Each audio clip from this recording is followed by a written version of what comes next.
Greg Gutfeld, a man whose very existence proves that dynamite really does come in small packages, is the living embodiment of the phrase, big things come in short, loud, and slightly sarcastic wrappers. Born in the sun-soaked suburbia of San Mateo, California, Greg entered the world on September 12, 1964, with a chip on his shoulder and a comeback already loaded. Legend has it, his first words were, "Is this hospital staff unionized?" And he hasn't stopped questioning authority, or anyone else, since. Growing up in a Catholic household, Greg learned early on that guilt is best wielded as a weapon, and that rebellion is most effective when delivered with a smirk. His childhood was a masterclass in backtalk, honing his skills for a lifetime of being the guy at the dinner table who just had to get the last word in.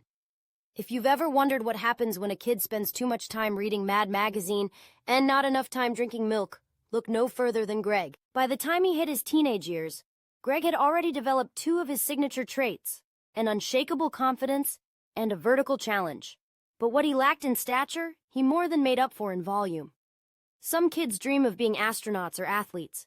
Greg dreamed of being the guy who could outsnark them all. He set his sights on UC Berkeley, a place known for radical ideas, free speech, and apparently giving Greg Gutfeld endless material for future rants. At Berkeley, Greg majored in English, because where else can you get graded for arguing with your professors? He minored in annoying the campus liberals, a skill that would later become his entire brand. Rumor has it, his senior thesis was a 20-page list of things he found dumb, and it was rejected for being too concise, the only time in his life anyone accused Greg of being brief.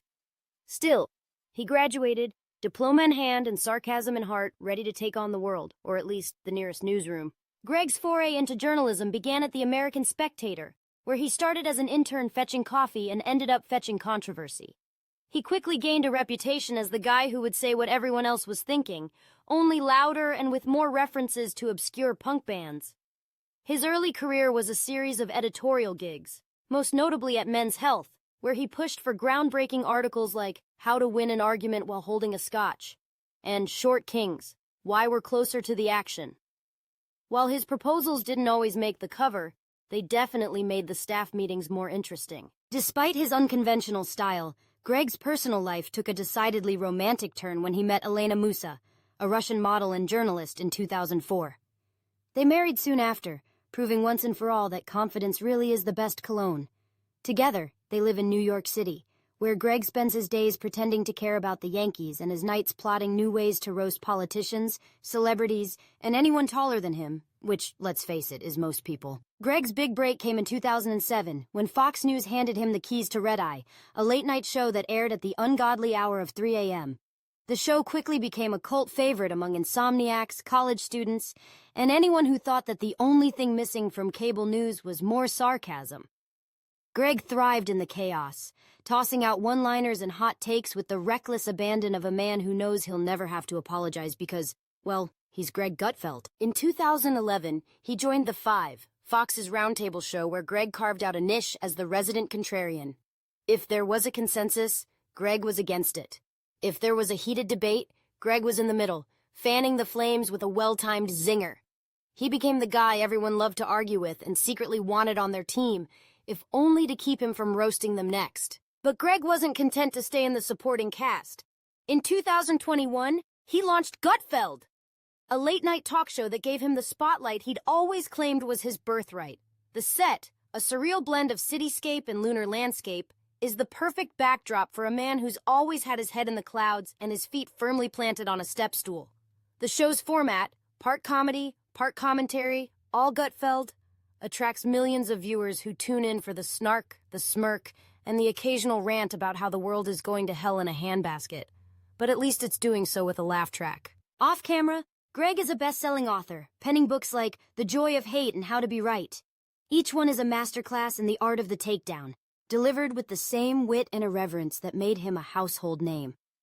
It's said he wrote most of his books standing on a stack of phone books, not for the view, but for the symbolism.